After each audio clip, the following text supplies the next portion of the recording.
Sean bienvenidos a este conversatorio online, queridos amigos, que organiza la Sociedad Civil Coffee Law, doctor Jorge Fernández Ruiz, a quien le mandamos un gran saludo hoy en su cumpleaños, padrino de esta sociedad, además del proyecto PAPIME, Enlace Jurídico Académico, de quien tenemos el honor de tener a su corresponsal aquí en este conversatorio como ponente invitada. Vamos a comenzar. Les exhortamos a que se pongan cómodos, a que tomen un muy buen café para que nos acompañen a este ejercicio dialógico académico y que, por supuesto, nos hagan latentes sus comentarios, sus preguntas que puedan surgir en torno a las ponencias que compartirán cada uno de nuestros invitados en lo particular. Vamos a comenzar.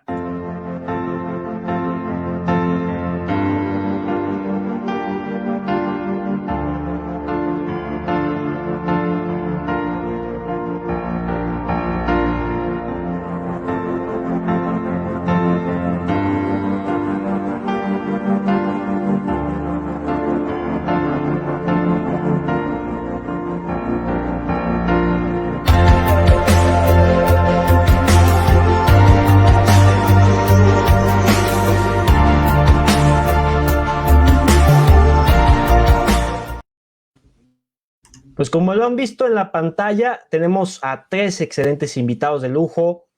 México convergiendo con toda Iberoamérica, Perú, España en lo particular, con la presencia de nuestros invitados que distingo con su participación. En primer término, comenzamos con las damas, con la doctora Alma de los Ángeles Río Ruiz. Ella es catedrática en la Universidad Nacional Autónoma de México, es parte importante de los trabajos en esta sociedad, ya desde casa, y además, como lo he dicho en un inicio, es corresponsable del proyecto PAPIME, Enlace Jurídico Académico. Bienvenida, doctora. Gracias, querido Rodolfo. Pues buenos días, agradezco a la Sociedad Civil Coffee Law, particularmente a ti, Rodolfo Guerrero, por invitarme a participar junto con mis colegas de España, al doctor José Bonet Navarro, y del Perú, al doctor Carlos González Palacios, quienes obviamente nutrirán con sus valiosos comentarios aspectos relevantes sobre el tema justicia digital con la inteligencia artificial. Y me sumo también a las felicitaciones de su cumpleaños del doctor Jorge Fernández Ruiz. Gracias. Muchísimas gracias, estimada doctora, le agradecemos mucho, como bien lo ha dicho, lo ha anticipado. También nos acompaña desde España el doctor José Bonet Navarro. Él es catedrático de Derecho Procesal en la Universidad de Valencia y bueno, es autor de innumerables obras de validez sobre materia procesal del derecho, sobre inteligencia artificial, y bueno, pues es un gusto que nos acompañe. Su micrófono, mi querido doctor. Su micrófono, mi querido doctor, no lo podemos escuchar, nada más. Listo. Ahora sí. Buenas tardes, buenos días, un fuerte abrazo, mis saludos, mi agradecimiento, mis felicitaciones por continuar con esta labor de difusión tan interesante. Un fuerte abrazo a mis colegas, mis amigos y mis amigas de Iberoamérica y casi de todo el mundo que se conecta a este evento. Un abrazo, un gusto y aquí estamos. Muchísimas gracias, estimado doctor. Ahora pues le damos también la bienvenida al doctor Carlos González Palacios. Él es profesor investigador y catedrático de la Universidad de SAN y nos acompaña desde el Perú y le agradecemos infinitamente. Muy buenas tardes a todos quienes nos escuchan. Efectivamente, desde Lima, Perú, su servidor Carlos González, agradeciéndole por su participación y su presencia en esta mesa también a José Bonet Navarro, a la doctora Alma de los Ángeles Ríos Ruiz y agradeciendo, por supuesto, a la invitación que me hace el día de hoy la Sociedad Civil Coffee Law, a través tuyo, Rodolfo, y encantado de poder compartir esta tarde con ustedes. Muchísimas gracias, estimado doctor. Vamos a dar inicio. Este ejercicio se dividirá en tres etapas. La etapa de introducción, desarrollo y, por supuesto, de conclusión. Aquí, muy especial, la conclusión podrá ser acompañada, en este caso, con la respuesta de algunas preguntas que proyectaremos en su momento a través de los comentarios que nos hagan, ya sea desde YouTube o desde Facebook, que estamos en línea. Comenzamos en esta primera etapa en la que cada uno de nuestros ponentes contará con 5 minutos. Vamos a iniciar en el orden en cómo fueron presentados, en este caso con la doctora Alma de Los Ángeles Río Ruiz. Le cedo el uso de la palabra, doctora. Adelante. Muchas gracias, licenciado Rodolfo Guerrero. Bueno, pues a efecto de contextualizar a nuestro auditorio, me permitiré dividir mi participación en 3 ejes rectores. En el primero abordaré las generalidades de esta inteligencia artificial. Posteriormente me centraré precisamente en las aplicaciones de la misma y su efecto en la vida cotidiana. Y finalmente señalaré de forma particular tanto la interacción e impacto de esta inteligencia en la formación del jurista y de la impartición de justicia digital. Para comenzar, pues es preciso reconocer la dificultad de definir a la inteligencia artificial, problema que deriva de la misma dificultad o imposibilidad de saber con exactitud qué es la inteligencia en general desde el punto de vista etimológico. Es por ello porque todos los autores y autoras que abordan el tema pues plantean esta problemática y aportan su propia definición. En el caso particular la concebiremos como una ciencia compleja, construida con fundamentos extraídos principalmente de la filosofía, las matemáticas, la economía, la teoría de la información, las neurociencias, la psicología, la ingeniería computacional, es decir, el software y el hardware, la teoría del control, la cibernética y la lingüística. Bueno, así en términos generales se comprende comúnmente como una disciplina científica que busca desarrollar métodos de algoritmos soportados en sustratos artificiales que permiten generar comportamientos inteligentes, es decir, es aquella que exhibe ciertos sistemas o artefactos construidos por el hombre para llevar a cabo tareas realizadas por un humano inteligente. En este sentido, es comúnmente aceptado que la génesis de la inteligencia artificial se asocie a los nombres de Warren, McCall y Warfield, quienes en su trabajo titulado Un cálculo lógico de las ideas inmanentes de la actividad nerviosa propusieron un modelo computacional constituido por neuronas artificiales. Sin embargo, fue Alan Turing el primero en desarrollar una visión general de la inteligencia artificial en su famoso artículo Computing, Machine and Intelligence, en el año de 1950, donde introdujo temas como el aprendizaje automático, los algoritmos genéticos y el aprendizaje por refuerzo. Y fue hasta el año de 1956 cuando se dio el nacimiento oficial de la inteligencia artificial en el Dartmouth College, en la famosa conferencia sobre inteligencia artificial, que fuera organizada por Marvin Minsky, John McCarthy y Claude Shannon. Es importante destacar que desde los inicios de la inteligencia artificial se diferenció de otras disciplinas por su declarado objetivo. ¿De qué? Pues de duplicar las facultades humanas, tales como la creatividad, el autoaprendizaje y el uso del lenguaje, utilizando la informática y construyendo máquinas que funcionan en medios complejos y cambiantes, que encarnan o posean estas características, permitiéndole decir a un observador que interactúa con ellas qué tiene frente a sí mismo y ante estos entes inteligentes. De ahí, pues que los desarrollos de la tecnología y los avances científicos, especialmente en los años finales del siglo XX y en los principios del siglo XXI, pues fueron dando paso a una nueva etapa de industrialización que corresponde a la denominada Cuarta Revolución Industrial, en la que se combinan digitalización, conectividad, automatización, robotización e inteligencia artificial. Pues a medida que la sociedad analógicamente fue dando pasos poco a poco al mundo digital, con la aparición obviamente del Internet y toda la transformación digital, nació esta cuarta revolución industrial que atiende a una nueva idea que se ha ido consolidando a través de la intervención de las máquinas por sí mismas. Pues así en el marco de esta revolución se ha producido la integración de los sistemas técnicos, cibernéticos y la erupción, entre otros, de los sistemas computacionales vinculados con la producción y en la logística, incorporando además innovaciones científicas y tecnológicas que inciden no solo en la digitalización de las cadenas industriales de producción, sino también en la aparición del Internet, de las cosas del Big Data y muchos otros más, planteando consecuencias y también problemas jurídicos, además de éticos. Pues sin olvidar todas estas transformaciones laborables, indiscutibles y sobre todo la afectación de derechos, muy especialmente la libertad y la privacidad en sus diversas manifestaciones.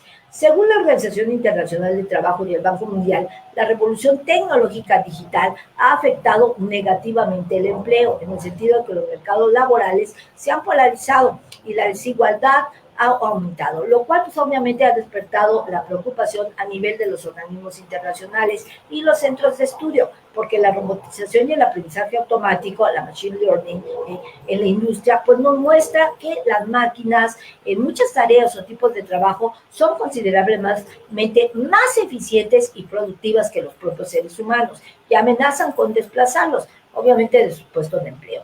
Pues todo este contexto y situaciones tensas ponen en manifiesto la impredecible necesidad de trabajar conjuntamente científicos, juristas, ingenieros, entre otras disciplinas, para poder ofrecer claridad a la hora de legislar e incluso juzgar para alcanzar el equilibrio adecuado, sobre todo en el contexto actual donde confluye la globalización, la sociedad de masas y la propia sociedad de consumo.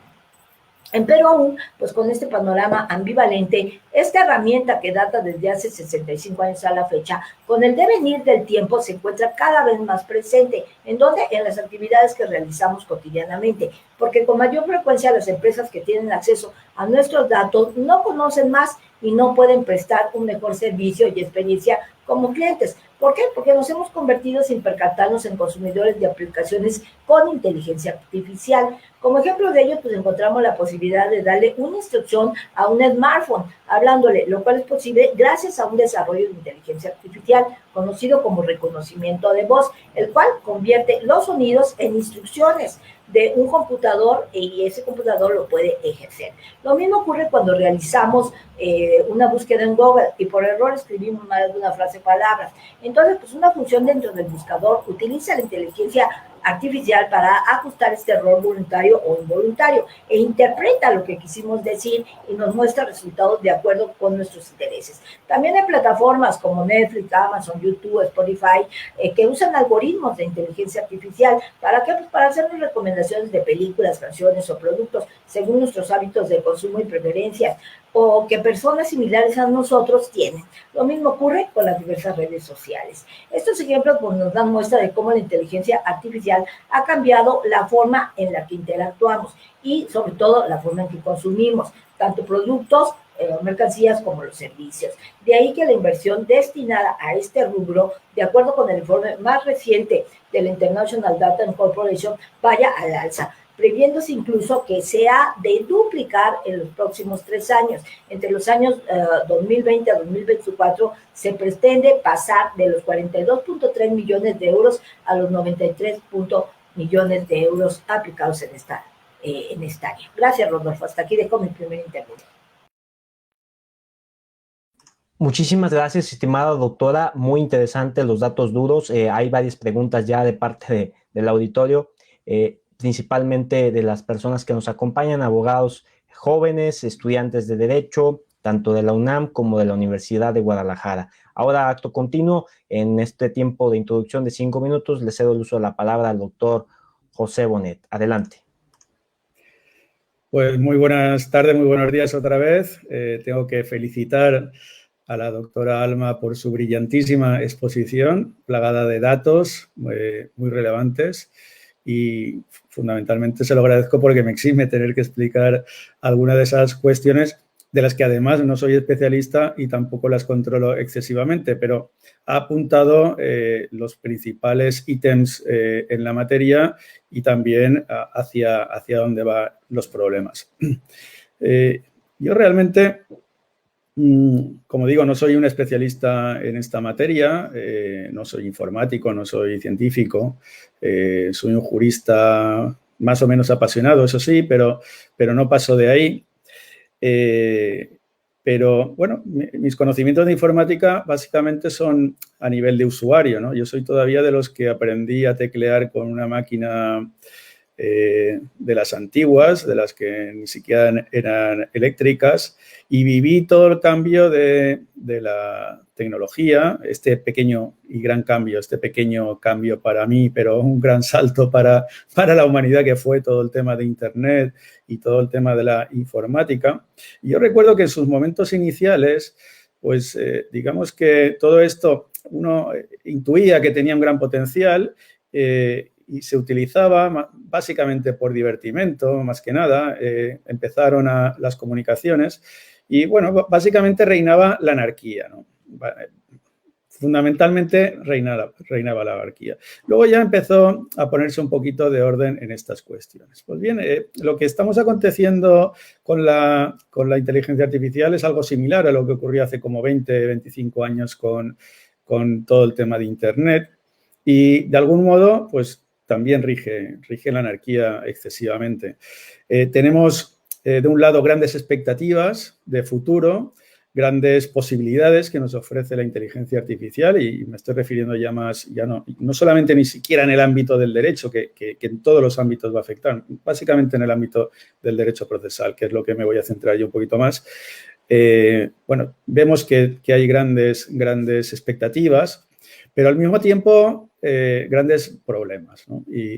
y serios, además. El problema que se plantea aquí es que la inteligencia artificial no se está utilizando actualmente únicamente para el divertimento, como era, o para las meras comunicaciones, como se utilizaba Internet, que era más o menos aséptico, ¿no? Dentro de unos ciertos límites. El problema que tenemos ahora es que, como ha apuntado la doctora Alma, pues se está utilizando en muchos ámbitos, incluso para recomendarte tipos de música o para Google cuando te manda publicidad de una determinada materia. Pero es que no solamente esto, es que se está utilizando ya por algunos estados incluso para tomar decisiones que afectan a tu libertad. Y aquí esto ya son palabras mayores, ¿no?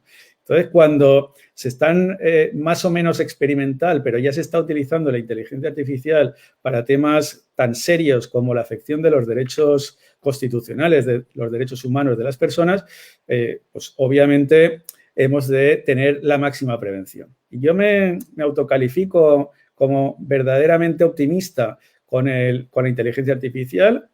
Soy de los que piensan que tiene grandes posibilidades, incluso, como luego señalaré, posibilidades para favorecer la tramitación de los procedimientos hasta el punto que en muchas ocasiones incluso puede automatizarse en gran parte de los procedimientos de forma completa, incluida la sentencia, me estoy refiriendo. Pero dentro de ser optimista también soy consciente de los muchos y muchísimos problemas y de los sesgos que puede tener y de los necesarios controles que hemos de tener presente a la hora de implementar todo esto. A mí me da en estos momentos con la situación de la tecnología, digamos, en ciernes, ¿no? Con gran expectativa, pero también con grandes problemas y, sobre todo, pocos controles, que se estén tomando decisiones sobre libertad de las personas para adoptar una prisión provisional, por ejemplo, que se estén recopilando datos para no se sabe muy bien exactamente para qué, datos masivos, o que incluso para entrar en Estados Unidos pues tengas que dar una serie de datos y una máquina que no se sabe quién pues te permite entrar o no en función de no se sabe muy bien qué criterios, ¿no? Por ejemplo, ¿no? Entonces, bueno, cuando se están tomando este tipo de decisiones fundamentales, pues como mínimo hemos de ser muy prudentes, ¿no? Entonces, yo creo que destacaría esas dos perspectivas, ¿no? La prudencia, por un lado, y el optimismo, por otro. En definitiva, de lo que se trata es de obtener la máxima rentabilidad, ¿no? Tenemos una tecnología que hemos de explotarla al máximo. Creo que tiene muchísimo potencial, hemos de explotarla, pero obviamente sin sufrir todas las gravísimas consecuencias que puede tener, al menos minimizándolas, ¿no? De modo que, bueno, pues todo tiene pros y contras. En este caso creo que tiene muchos más pros que contras, pero también tiene contras, hay que reconocerlos y hay que afrontarlos, controlarlos y bien, reflexionar al respecto de todas esas implicaciones que puede tener sobre los derechos de las personas y sobre todo, pues, controlarlo debidamente y establecer las regulaciones adecuadas. El miércoles pasado, en un evento que tuvimos sobre proceso penal en la Universidad de Sonora, con la Universidad de Sonora, pues un compañero ya afirmó algo que se había producido ese mismo día, y es que en la Unión Europea pues, se está tramitando una regulación que controle todos estos efectos, ¿no? Ya se está trabajando desde hace algunos años sobre esta cuestión, las implicaciones, sobre todo respecto de la protección de las personas y de los derechos humanos, que creo que son fundamentales en este tipo de cuestiones. Insisto, siendo muy optimista Y yo soy de los, realmente y de verdad, soy optimista, como luego verán, sobre el potencial de la inteligencia artificial, pero también, insisto, con las prevenciones necesarias. Y eso de momento es lo que quería señalar. Muchas gracias. Muchísimas gracias, estimado doctor José Bonet. La verdad es que el derecho no puede quedarse atrás, incluso pues siempre se ha reiterado que jamás se debe de ver como este dicho coloquial, el agua y el aceite, el derecho de las tecnologías de la información y comunicación. Al contrario, es un binomio de estudio poderoso, haciendo frente a los múltiples desafíos que nos depara desde este momento para solucionar graves atentados a este rubro tan importante de estudio que es la privacidad. Continuamos con el doctor Carlos González Palacios para en esta etapa introductoria pueda tener 5 minutos y lo escuchamos con muchísima atención. Muchísimas gracias, Rodolfo, y muchas gracias a los colegas que me han antecedido. Definitivamente es bastante grato tener la participación de expertos en el tema desde una mirada comparada dentro del derecho, ¿no? Nosotros hemos escuchado primero a la doctora Alma explicando estos parámetros generales de contextualización que nos van a permitir definitivamente avanzar un poco en la materia, y luego escuchando también estas reflexiones relativas al campo procesal y sobre todo a diferentes temáticas, problemáticas que pueden haber en torno a esta materia, ¿no? Yo creo que definitivamente el juzgado sin papel es algo hacia lo cual vamos a tener que caminar aunque no queramos hacerlo. Es importantísimo que nuestros estados, como primeros garantes de la seguridad a nivel jurídico y también del respeto de los derechos fundamentales, sean los que impulsen en gran medida y en función de las disponibilidades económicas y de los contextos de cada país, los primeros que puedan impulsar este tipo de medidas. Lo decía en algún momento en una conferencia la expresidenta de Chile, Michelle Bachelet, cuando asumió en el Alto Comisionado de los Derechos Humanos, haciendo una reflexión sobre justamente los derechos humanos y la digitalización, y hablaba sobre la responsabilidad que tiene cada estado de implementar este tipo de medidas, de garantías en realidad, que acerquen más a las personas, ¿no? Entonces, este acercamiento del derecho en muchas ocasiones depara gastos, depara una inversión en infraestructura para países que tienen geografías complicadas, ¿no? Yo voy a hablar del caso peruano, que es el que mucho más conozco. Nosotros tenemos una geografía compleja, no solamente por los Andes, que dificultan el tránsito a nivel de carretera, y mucho menos de tren, ni qué se diga, sino sobre todo por el caso de la Amazonía. La Amazonía representa 60 y más por ciento, 65 prácticamente del territorio nacional, y es muy complicado que se puedan efectuar procesos de una manera adecuada en ciudades amazónicas. Eso depara, en primer lugar, retrasos bastante importantes para transferir documentación o pruebas, por ejemplo, selladas, ¿no? Y si no es el tiempo, es el costo, ¿no? A través del avión. Entonces, para un estado que tiene una economía que todavía es una economía modesta, finalmente termina siendo prácticamente una imposibilidad, ¿no? El hecho de efectuar los procesos de forma correcta. Entonces, aspirar a un juzgado sin papel, más allá de tener ventajas a nivel de lo que es la ecología, lo que nos aventaja es sobre todo el hecho de que va a permitir llevar el derecho más cerca de las personas. Y eso ya es una garantía de tipo procesal, ¿no? Es decir, el hecho de que a través de las herramientas digitales se pueda acercar la justicia a las diferentes personas. Ahora, este juzgado sin papel o este objetivo de juzgado sin papel definitivamente que va a tener un impacto en ciertas garantías procesales, ¿no? Y hay que pensarlo así. De repente es fácil resolver problemas relativos a patrimonio, ¿no? Pero ya cuando la libertad de las personas, ya cuando los derechos personalísimos, derechos fundamentales desde el punto de vista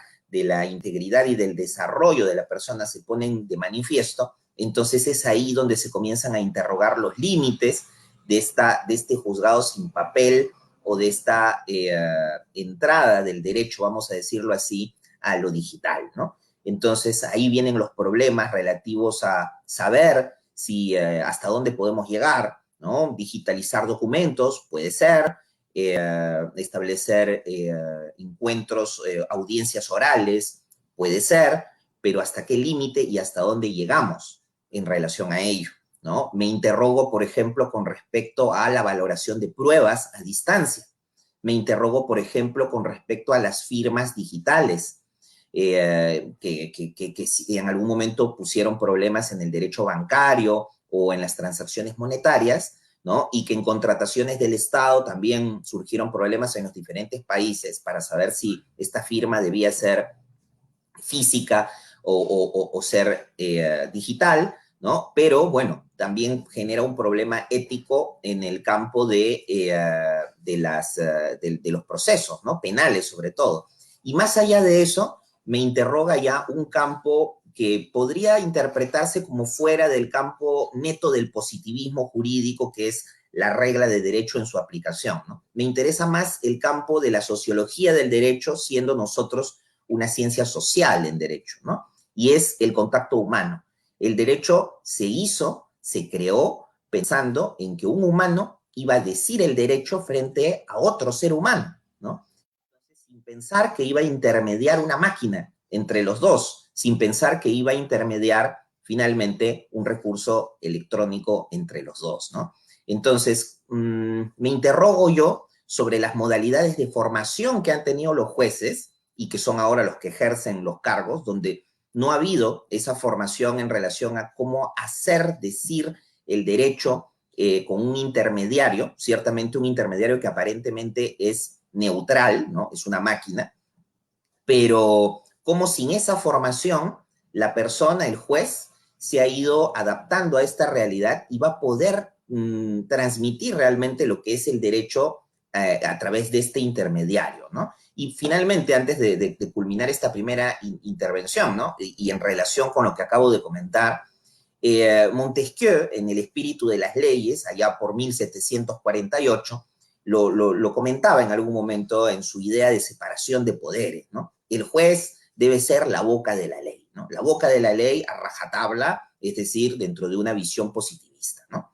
Pero más adelante, ya un poco con Rousseau, un poco combinando diferentes teorías del Estado, nos damos cuenta que la boca de la ley no significa ser inflexible, la boca de la ley no significa ser súper rígido, sino que significa también adaptarse a las diferentes realidades que puedan existir por parte de los justiciables, por parte de los ciudadanos. Y eso no necesariamente a través de los medios digitales se puede dar el espacio para que puedan existir este tipo de consideraciones, ¿no? Que si bien no son, vamos a decirlo así, netamente positivistas, forman parte de lo que somos nosotros dentro de nuestra naturaleza humana. Personas que finalmente tienen un cierto grado de flexibilidad, de entendimiento, de razonabilidad y que en función de eso aplican la ley, ¿no? Yo lo voy a dejar ahí por el momento y de repente vamos a continuar un poco más adelante con algunas reflexiones en esta materia. Muchas gracias. Muchísimas gracias, estimado doctor Carlos Palacios, por esta primera intervención. Vamos directamente al desarrollo con la doctora Alma. En esta sección se tendrán entre 8 o 10 minutos para el desarrollo. En este caso, en lo concreto, hay muchas cosas importantes que recalcar, los retos que hay de por medio para los añejos sistemas jurisdiccionales que se resisten en buena medida a actualizarse porque los operadores jurídicos pues no quieren molestarse, pero tampoco no solamente en adquirir conocimientos, no quieren abrir el panorama para que las nuevas generaciones asuman esos grandes retos que hoy por hoy son una realidad. analítica de la información, cómo vas a cuidar la privacidad, el reconocer que la información no se puede poner de manera deliberada en plataformas digitales sin controles plenos de seguridad de la información. Bueno, justamente con este pequeño diálogo que ha dado de por medio su servidor, continuamos en esta etapa de desarrollo. Tiene el uso de la palabra, doctora Alma. Muchas gracias, querido Rodolfo. Pues coincido plenamente con mis colegas, tanto el doctor José Bonet como el doctor Carlos González, pero también es muy cierto, o mejor dicho, es un hecho innegable que las empresas a nivel global pues buscan ser más ágiles e innovadoras en un momento de la historia totalmente inusual, pues como ha sido la presente pandemia que la humanidad enfrenta actualmente, que nos ha brillado a la mayoría de los sectores a trazar como objetivos principales el brindar una mejor experiencia al cliente, ayudar a los usuarios a desempeñarse mejor en sus funciones y actividades tanto familiares, laborales o recreativas, incluidos por supuesto los aspectos jurídicos, los aspectos legales que permiten hacernos la vida un poco más fácil, y para este fin se está trabajando actualmente en tareas tales como las que anunciaré a continuación. Esta anunciación va a ser de manera taxativa, no limitativa. Asistentes personales de compañía para mayores, para que estén bien cuidados, tengan con quién hablar y puedan monitorear en todo momento su estado de salud en tiempo real. Detección temprana de enfermedades. Este sector pues, ha adquirido relevancia desde la llegada del COVID en nuestras vidas. Por ejemplo, se han desarrollado investigaciones para que a partir del estudio de radiografías de pulmones en enfermos de coronavirus se pueda determinar con mayor seguridad si un paciente está infectado y la gravedad. En China, particularmente los doctores, los médicos de Wuhan, utilizaron un algorítmico específico desarrollado por la empresa Axial de inteligencia artificial para tomar como base millones de radiografías de personas con síntomas y que ese conjunto de datos les sirviera para hacer un diagnóstico más acertado. En este sector salud, pues se ha aplicado en el análisis de imágenes para detectar el avance de una enfermedad o incluso adelantarse en la prevención de la misma. Su implementación en la lucha contra el cambio climático para optimizar el proceso de generaciones de energía, considerando cuáles son los mejores momentos de la jornada para hacerlo, incluso valorar qué contaminantes afectan más a la humanidad o en un entorno, y sobre todo la señalización de la inteligencia del tráfico. En actividades culturales y recreativas, por ejemplo, en un teatro en España, a ver, doctor Bonet, pues está implementando un desarrollo que usa una inteligencia artificial para identificar si los asistentes están sonriendo o no, y de acuerdo con qué tanto se divirtió la persona en el espectáculo, se cobra la tarifa, es decir, si no te ríes, pues no pagas. Esto es posible gracias a que frente a cada butaca se instala una tablet por medio de una aplicación construida con inteligencia artificial que hace el reconocimiento facial e identifica cuántas veces sonríe la persona durante la función. Para disminuir accidentes de tráfico también y reclamaciones, pues se ha trabajado en el Vitaly Drive Sensor, que es un desarrollo que se instala al interior de los vehículos para que en caso de sufrir un accidente, el dispositivo, usando la inteligencia artificial, de acuerdo con los patrones de desplazamiento, la variación en la velocidad y la posición del carro, identifica si efectivamente se presentó un accidente. Inmediatamente se comunica con el sistema de emergencia para solicitar una ambulancia, bomberos, disminuyendo obviamente el tiempo de atención para los posibles afectados y aumentando la probabilidad de salvar la vida de estos.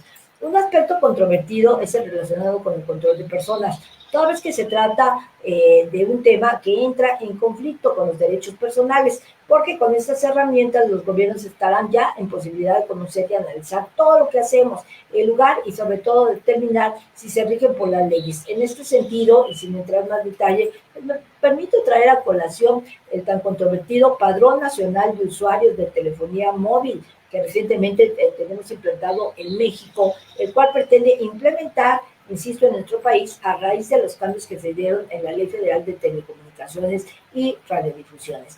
En el caso particular ya de la ciencia jurídica del derecho, pues más allá de la irrupción de la tecnología en la administración de justicia, la verdadera revolución tecnológica que propulsa la globalización, como ya lo he dicho, es la llamada algoritmización.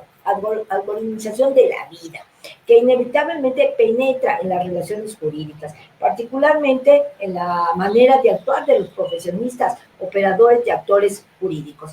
Los factores que han venido impulsando una mayor atención a la inteligencia artificial en el mundo jurídico, pues pueden centrarse en los avances tecnológicos relacionados con la machine learning, o sea, el procesamiento del lenguaje natural, la informática ubicua, el crecimiento de la data science y la tecnología argumentativa, el cambio de actitud hacia la tecnología en sede jurídica, la disponibilidad creciente de datos jurídicos que encontramos en Internet, el enorme éxito de las aplicaciones tecnológicas tanto en ámbitos privados como públicos, el éxito que reportan los soportes tecnológicos de mejora de acceso a la justicia, de empoderamiento jurídico y de transparencia, así como la creciente necesidad de incorporar normas jurídicas que obviamente integran la tecnología, favoreciendo, por ejemplo, la lucha contra el crimen organizado, el ciberterrorismo, entre otros temas de interés.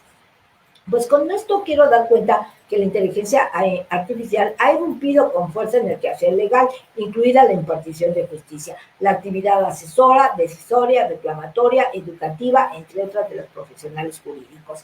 Como muestra de ello, el año pasado, en el 2020, la European Legal Technology Association, la Asociación Europea de Tecnología Legal, cuyo objetivo es promover el crecimiento precisamente y el conocimiento de la tecnología jurídica y su uso eficiente, aprobó especialmente para el periodo producido por la COVID-19 debido al gran crecimiento exponencial de litigios, un decálogo. ¿Qué contiene este decálogo? Contiene directrices muy interesantes a saber. Primero, una justicia con estrategia, planificando a corto, mediano y largo plazo, no con medidas esporádicas, sino más bien involucrando a todos los operadores jurídicos en el diseño de esta planificación. Segundo, una justicia con financiación adecuada y gastos eficientes. Tercero, transformar la justicia o innovar en justicia, incorporando sistemas automatizados o bien revisar y reformar los existentes. ¿Tratando de qué? Pues de alcanzar la mayor eficiencia posible en los mismos. En cuarto lugar, se busca más y mejores datos abiertos para un mejor sistema de justicia, que permita precisamente que los interesados o intermediarios desarrollen soluciones útiles relacionadas con el derecho. En quinto lugar, se busca la transparencia y la participación ciudadana. En un sexto lugar, los profesionales con talento para que impartan una adecuada justicia, una mejor justicia, en cuanto deberán adaptarse y beneficiarse de la innovación de la justicia, incorporando, por tanto, disciplinas relacionadas con dicha innovación. ¿Cuáles son? La transformación digital, el legal teach, en los planes de estudio de las diversas facultades del derecho. En séptimo lugar, Rodolfo, yo hablaría de la virtualidad, no impuesta como regla, y no como excepción. De este modo, pues se pretende su fomento, pero no su imposición, insisto, porque podría generar una brecha digital entre la propia ciudadanía. En octavo lugar, se pretende una justicia más sencilla y accesible. En noveno, la garantía de los derechos digitales de los ciudadanos. En décimo, se menciona la resolución alternativa de conflictos. ¿Basada en qué? En tecnología y la resolución de disputas en línea, que deberán priorizarse como soluciones para mejorar los problemas de la justicia. Esto, pues, sin embargo, no es algo nuevo, dado que la primera conferencia internacional sobre inteligencia artificial y derecho se celebró en Boston en el año de 1987, y desde entonces cada año impar, pues se ha venido celebrando estos congresos, pudiendo entenderse que fue el punto de partida del nacimiento de la vinculación de la inteligencia artificial con la ciencia jurídica, creándose en el año de 1988 la Asociación Internacional para la Inteligencia Artificial y el Derecho. Pues es posible ya en estos momentos, por tanto, hablar de máquinas que ayudan y complementan nuestras habilidades en el mundo jurídico, a través de la automatización de trabajos más básicos, que en el mundo de la justicia pueden ser efectivamente favorables, siempre pues que se suponga un fácil acceso a todos. La incorporación de los sistemas de expertos iniciales, pues ofrece información interesante a valorar. ¿Por qué? Por los letrados, a efecto del planteamiento de la función, de asesoramiento, de acción. Pues estos sistemas de expertos presentaban o se presenta para agilizar la tarea de recopilación de información que pudiera ser de utilidad para el planteamiento y resolución de un caso, la elaboración de documentos ex novo, explotación de los existentes, análisis de lenguajes jurídicos, entre otros. Pues en este sentido, la sofisticación algorítmica ha irrumpido en los diversos despachos de abogados, inundando, obviamente, en el mercado jurídico de nuevos artefactos, innumerables software, pues que han venido a ofrecer mucho más que el mero apoyo inicial. Ahora se ofrecen brazos algorítmicos que obtienen, analizan y también crean información y que poco a poco van presentando y dando soluciones jurídicas igualmente. Pues a ello también se ha unido la aparición de los sistemas jurimétricos, una suerte de análisis lógico del derecho a fin de aplicar las normas jurídicas con modelos derivados de la lógica, el uso, el ordenador de la actividad jurídica y la previsión de sentencias futuras. La jurimetría pues ha ido adquiriendo un enorme incentivo como vía para plantear estrategias de respuesta que se le plantea al cliente, de modo que la explotación de los datos que contienen estos sistemas sean sentencias anteriores sobre asuntos idénticos o similares, jueces que dictaron las sentencias, juzgados, los fiscales en un momento dado que intervinieron, la actuación de la administración, si es que lo hubiese. Pues todo esto ofrece un diagnóstico que puede o no ser asumido por el profesional del derecho. Pues así en este desarrollo sofisticado del software existen numerosos productos que permiten realizar funciones que hasta el momento eran absolutamente exclusivas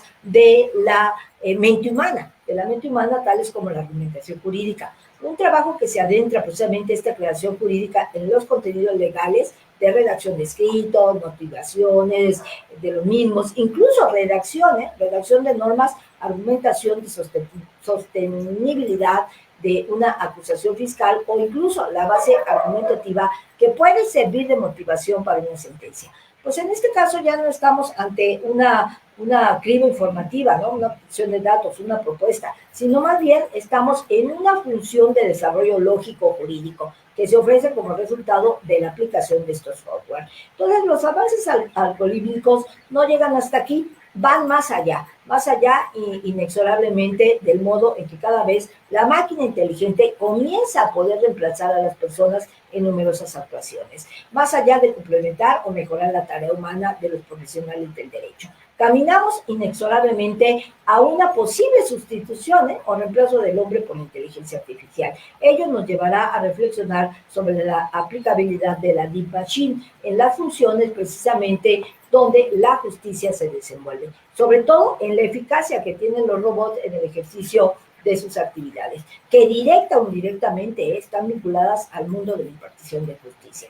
Debemos comprender que esta robotización, y ya casi me acerco al final, de la justicia, pues ha irrumpido en forma imprescindible, empero pues la velocidad alcanza los desarrollos que acompañan a la inteligencia artificial y sobre todo la fácil aplicabilidad de la misma a las misiones en la justicia.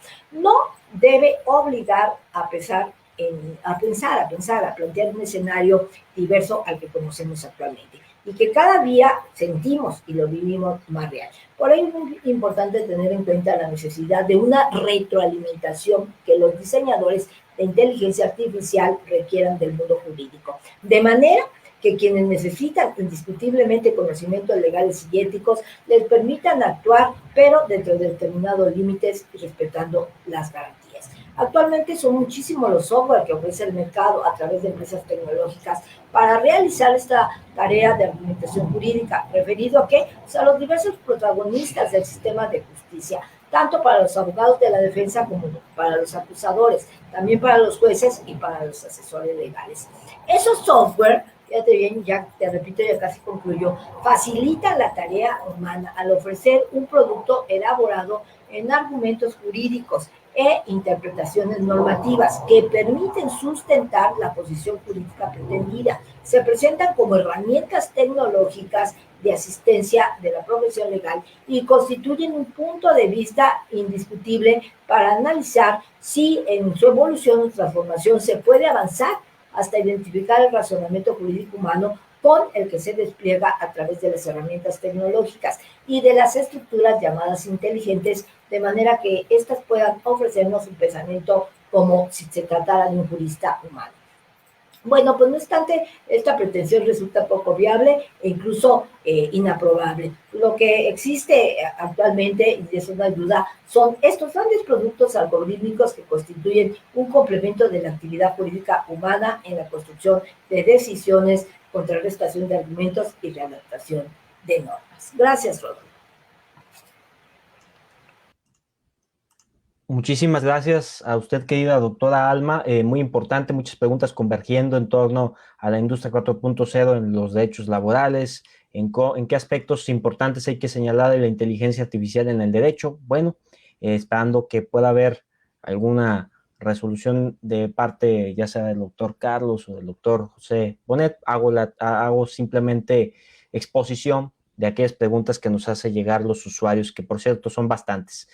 Seguimos con usted, estimado doctor. Tiene el uso de la palabra. Pues muchas gracias por la venia. De nuevo tengo que empezar felicitando por la exhaustividad y por lo completo de la exposición de la doctora Alma, que ha apuntado además un panorama bastante importante de los problemas que está generando. Y también al doctor Carlos González, me ha gustado mucho su exposición, su planteamiento. Y además me ha llamado la atención lo que decía del papel cero. Y esto es así porque es que en España, no sé si el ministro anterior o el otro, uno de sus lemas cuando estaba preparando una ley era el 1 de enero, papel cero. Y este lema lamentablemente no lo cumplió, porque es verdad que nosotros en España ya hace unos cuantos años necesariamente se ha de presentar todos los documentos digitales, no es admisible ya el papel, salvo en aquellos procedimientos donde no sea preceptivo la participación, la asistencia técnica del abogado y la representación del procurador, que son los menos. La mayoría de los asuntos se gestionan por abogados y procuradores y en esos casos necesariamente se ha de presentar con papel digital, todos los documentos digitalizados, pero papel cero no. Y no porque se presentan los documentos, sobre todo los documentos probatorios, las demandas y esto sí, ¿no? Eso no hay ningún tipo de problema, eso se traslada y ya está. Pero los documentos luego se suelen impugnar, y como se suelen impugnar hay que presentar los originales. De modo que al final de papel cero, lamentablemente nada.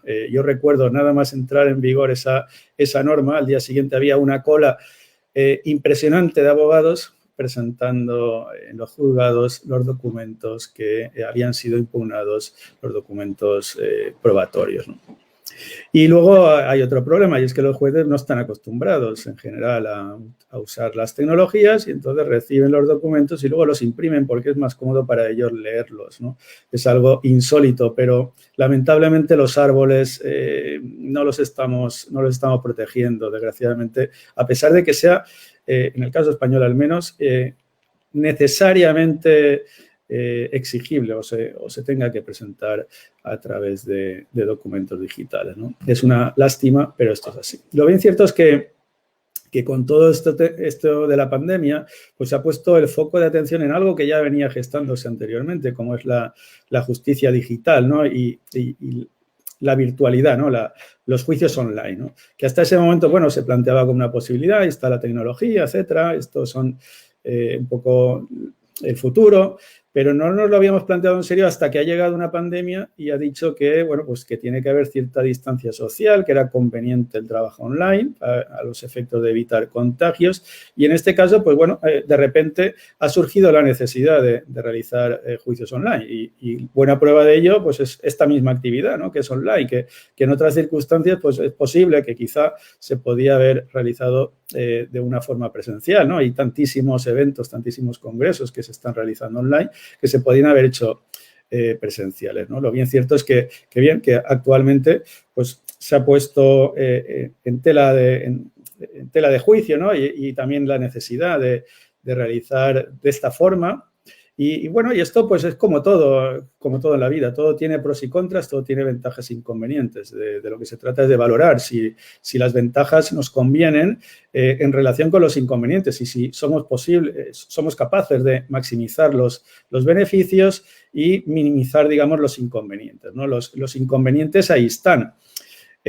Básicamente son dos los principales, los que genera la justicia, digamos, online, ¿no? Y sería el tema de la inmediación y el tema de la posible limitación del derecho de defensa que pueda implicar todo el tema de los trámites online, ¿no?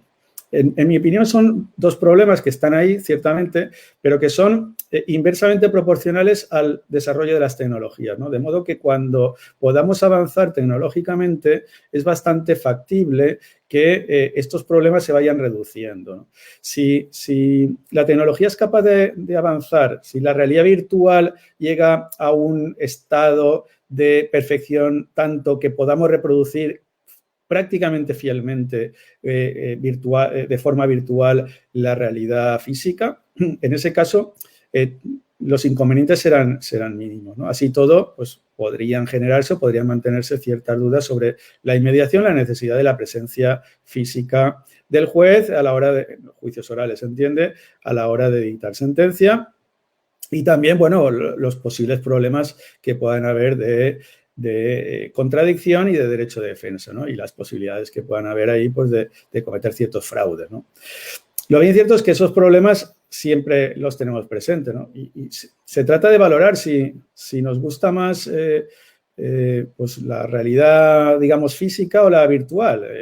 Todo tiene pros y contras, como ya digo. Ir al cine está muy bien, pero estar en tu casa cómodamente, pues también ver la película, quizá de otro modo, pero también tienes otras ventajas u otras comodidades, ¿no? O ir a un concierto en vivo, pues ahí digamos que puedes disfrutar de determinadas cosas, escuchar música, pero quizá la escuches más cómodamente, incluso hasta mejor en tu casa, ¿no? Quiero decir con esto que todo tiene pros y contras. La cuestión es, ¿nos compensan las ventajas que vamos a obtener con la realidad virtual, con los juicios online en relación con, bueno, con los posibles inconvenientes? Bueno, pues se trata de valorarlo. Todo en la vida, absolutamente todo, tiene pros y contras. Al final, ya digo, se trata de ponderar y valorar si nos compensan estas ventajas con estos inconvenientes. En mi opinión, yo creo que sí, especialmente cuando la tecnología se desarrolle algo más, ¿no? Yo estoy pensando en un estadio de tecnología donde se pueda reproducir una sala de vista sin estar necesariamente presente ahí, con el inconveniente o con la ventaja de no tener que desplazarte, con los tiempos que pierdes, con, bueno, pues evitar los peligros o los eventuales peligros que pueda tener el viajar en un avión, ¿no? Y sobre todo, pues los costes económicos que pueda tener. Todo esto, lógicamente, se ha puesto ahora en evidencia esta necesidad con el tema de la pandemia y, claro, nos ha pillado un poco así, ¿no? Los problemas pues son básicamente de avance tecnológico, primero de acceso a la tecnología, que obviamente los profesionales se les puede exigir y de hecho se les exige en el caso español, no se les puede exigir a cualquier persona en principio o en estos momentos, luego que, bueno, pues la línea de internet pueden plantear muchos problemas, de hecho en el caso español los plantea y muchos, ¿no? Hasta el punto es así que el presidente del Colegio de Procuradores en España se quejaba diciendo que desde que se utilizaba el portal del Exnet, que es el que se utiliza para poner en contacto a los profesionales con los juzgados, pues que esto había generado un aumento de infartos de miocardio entre los profesionales por el estrés y la ansiedad que les generaba el tema de que la línea se caía, que había problemas, que no podías cargar todos los documentos, que se te iba a pasar el plazo, y esto generaba tal ansiedad y tal estrés que incluso se había constatado un aumento de fallecimientos entre los profesionales como consecuencia directa de esta utilización de estas plataformas, ¿no? Claro, cuando la comunicación mejore, cuando los portales no se caigan, curiosamente los de Hacienda no se caen, los de Justicia se suelen caer mucho, ¿no? Algo debe pasar por ahí. Pero lo bien cierto es que cuando esto mejore bastante, pues bueno, pues todos estos problemas se irán minimizando y pasarán a ser quizá de una generalidad a ser una excepcionalidad. En relación con la inmediación, yo no le veo problemas en la comunicación online. Obviamente, si nosotros tenemos un sistema tecnológico donde queda muy evidente la distancia, el instrumento intermedio tecnológico entre las personas, pues quizá ahí lo podamos plantear. Si esa tecnología mejora, es posible que esto pues, pueda ser absolutamente irrelevante. Y lo mismo cabe decir en relación con el tema del derecho de defensa y de la contradicción.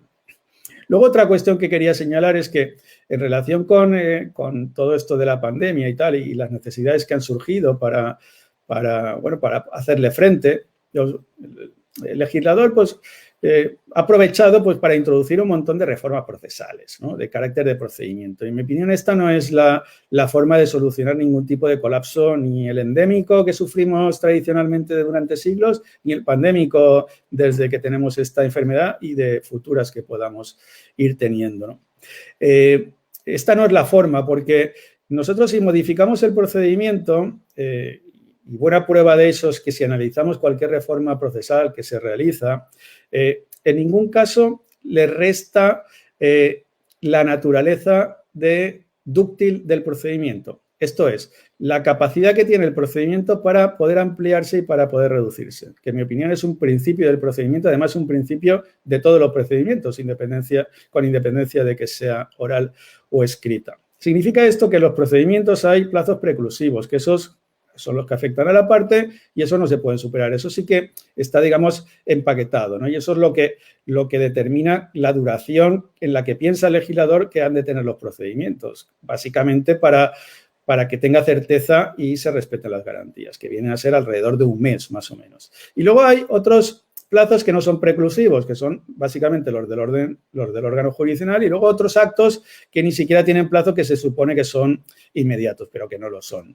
¿Y esto qué significa? Que estos plazos no preclusivos y estos actos supuestamente inmediatos funcionan como juntas de dilatación, de modo que cuando la entrada de volumen de trabajo es superior a la capacidad de respuesta, que es el verdadero problema que sufren en los juzgados, pues los procedimientos se alargan. Y esto justifica que un mismo procedimiento pensado para que dure un mes, según la ley, pues pueda durar 8 meses, 12 meses, 3 años, los que sean necesarios. Y esto es porque uno de los principios, y además es una virtud de los procedimientos, es similar a los edificios que permiten, por su flexibilidad, que no colapsen cuando hay un sismo, pues esto es un poco lo mismo. Estas juntas de dilatación lo que permiten es que no colapsen cuando hay excesos volúmenes de trabajo. Y los excesos de volumen de trabajo es algo que es endémico en nuestros tribunales, porque los procedimientos, en el caso español, por ejemplo, están durando una media de un año, año y medio, cuando está previsto legalmente que duren un mes. Entonces, esto es algo que viene ocurriendo. Ahora con la pandemia parece que han aumentado un 30%.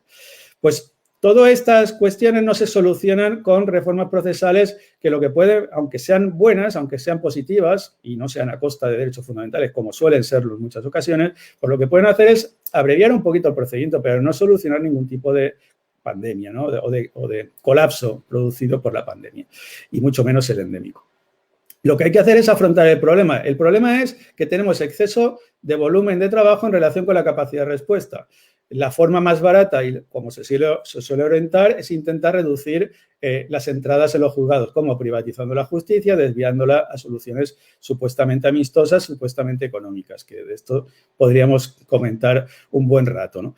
Pero eso, en definitiva, no es más que o bien privatización de la justicia o bien el problema no darle una solución adecuada y no respetar los derechos fundamentales, porque estamos hablando de un derecho fundamental que es el de acceso a la justicia. El problema se ha de solventar aumentando la capacidad de respuesta de los tribunales. Y aquí es donde entran pues, una serie de medidas como introducir pues, mayor gestión, mejor gestión, ampliar la productividad, ampliar incluso los turnos de trabajo en los juzgados, lo que implica fuertes inversiones, básicamente doblando o triplicando la plantilla de personal, tanto de jueces como de funcionarios. Obviamente esto es muy caro y no es la vía que se orienta, ¿no? Aunque debería ser esa la adecuada. Los temas presupuestarios pues ya son cuestiones políticas y ahí no entramos y posiblemente el legislador tiene otras, otras preferencias, ¿no? Bien, pues aquí es donde la inteligencia artificial y la automatización puede jugar un papel fundamental a los efectos de aumentar la productividad, con la automatización de los procedimientos. En mi opinión, actualmente se podrían ya, en estos momentos con la tecnología actual, se podrían ya automatizar muchas partes del procedimiento. Obviamente no aquello que implica ejercicio de los derechos fundamentales, alegaciones y prueba, básicamente eso jamás se va a tener que automatizar cuando estén en juego directamente los derechos fundamentales, pero sí cuestiones precisamente que son las que más dilatan el procedimiento y que son aquellas a las que se refieren a la junta de dilatación esas que yo comentaba antes, ¿no? Aquellos trámites que no están sometidos a plazos preclusivos, que están sometidos o bien a plazos que no son preclusivos, como 5 días para dictar sentencia, que luego son 50, o aquellos actos que se supone que son inmediatos y que luego pueden dilatarse muchísimo. Por poner un ejemplo, presentas una demanda y te pueden señalar o se puede admitir pues pasados 3 años, ¿no? Y se supone que uno está pensando o la ley está pensando que presenta la demanda y se admite al día siguiente. Y eso lamentablemente no es así y si es necesario a los 3 años y si no a los 10 años y lo que haga falta en función de la incapacidad que tenga el sistema para resolver. Pues bien, ahí es donde la inteligencia artificial puede jugar un papel y en mi opinión incluso se podría resolver sobre cuestiones de trámite e incluso sobre muchas cuestiones, incluso sobre el fondo.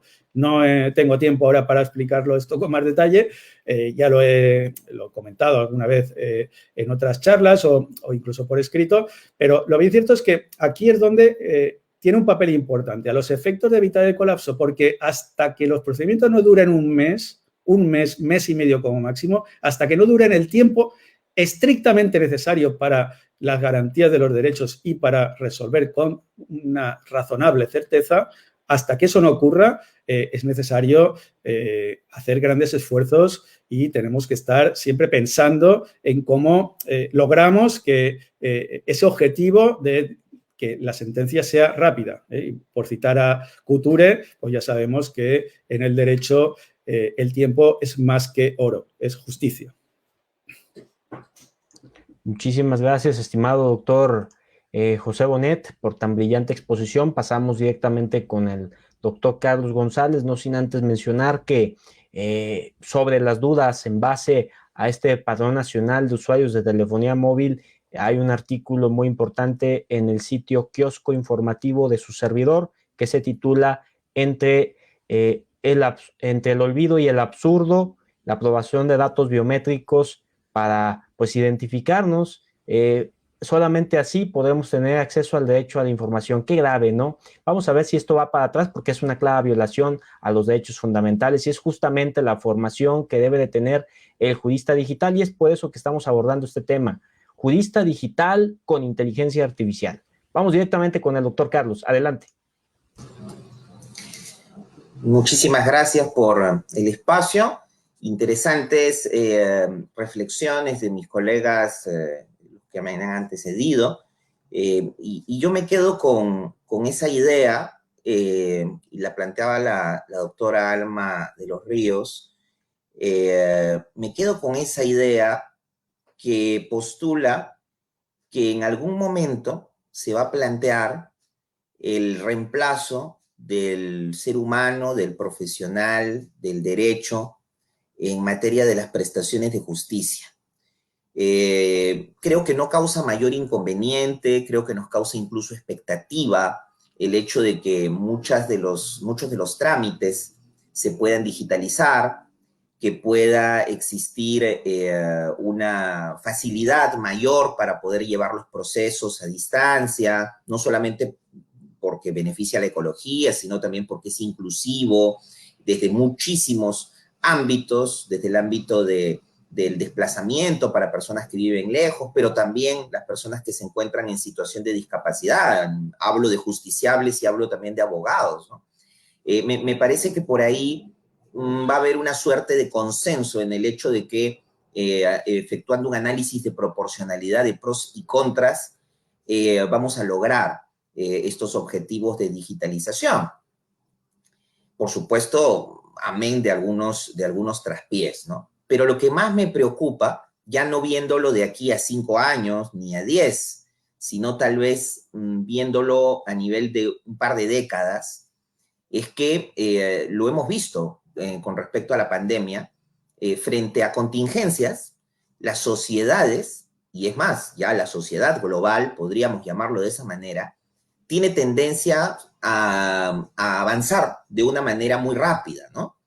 Esto es bueno porque finalmente nos protege como humanidad, nos protege como sociedad, pero por otro lado también en estas aceleraciones que hay en relación a diferentes problemáticas, ¿no? Y respuestas a ellas, puede surgir en algún momento, creo yo, la posibilidad de que exista, si no una moda, al menos una escuela de pensamiento, donde para lograr objetivos de economía en dinero, en material, pero también en tiempos, se pueda finalmente dar acceso o pase a decisiones que van a ser resueltas por parte de máquinas y no tanto de humanos. Decisiones que al inicio tal vez sean pequeñas, pero luego quizás podrían ser de diferente corte.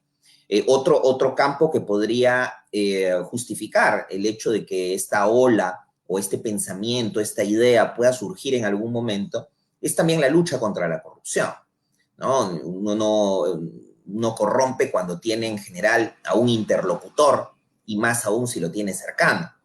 Cuando no hay un interlocutor propiamente dicho, o este interlocutor pues no es necesariamente fácil de identificar, entonces el acto de corrupción no se puede llevar a cabo, ¿no? La propia palabra corrupción, el inicio, el prefijo, co significa en conjunto, ¿no? Y si no hay un interlocutor para poder efectuar este acto de corrupción, entonces finalmente no puede existir, no se puede configurar el acto, ¿no?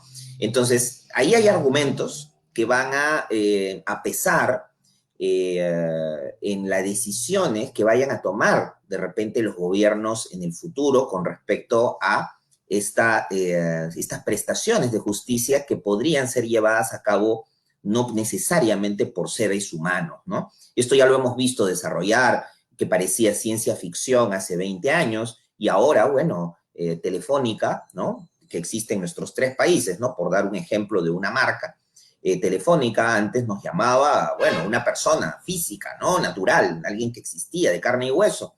Y ahora, si tenemos algún inconveniente o quizás algún retraso de pago o algún reclamo, vamos a ser derivados a una máquina. Y la máquina va a tratar las cosas más simples, ¿no?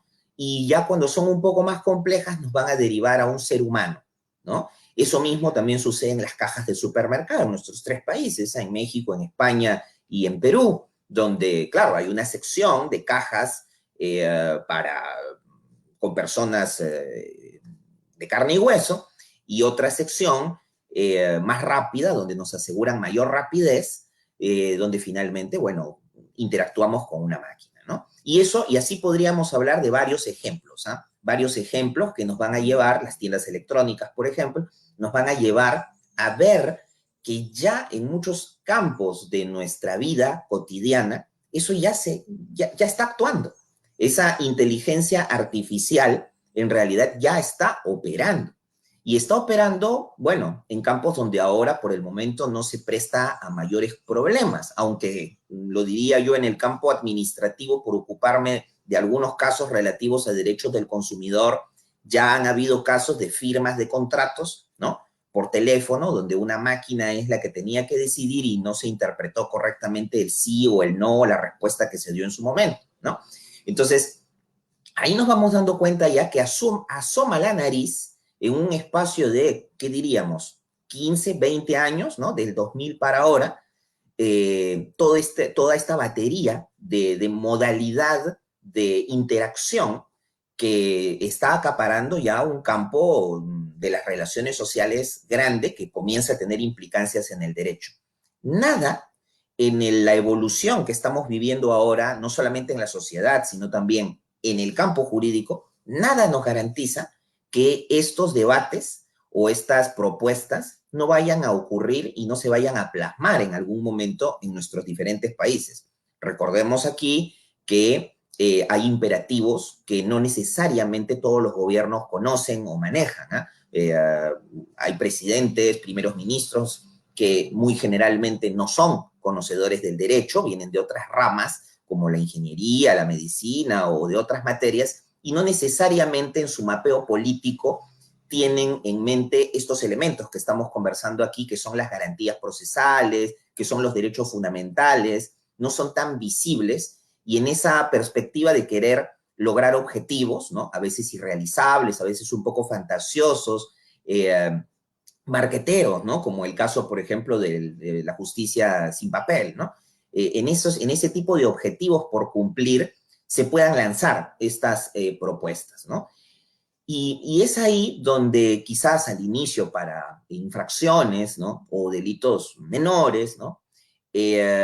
pueda surgir un problema, como lo decía anteriormente, de quién decide y de cómo se decide, ¿no? Entonces, esto, creo yo, podría interrogar de alguna manera, y de hecho ya lo está haciendo, hay un poco de doctrina, no mucha, pero relativo a estos casos de inteligencia artificial y las decisiones que se puedan tomar. Ya hay personas que están pensando en esto a nivel de doctrina y creo que sí puede causar algunos inconvenientes, ¿no? Yo recuerdo un caso, por ejemplo, que sucedió en Londres, un caso de derecho municipal, donde está prohibido, como se lo imaginarán en Londres, la venta ambulatoria, ¿no?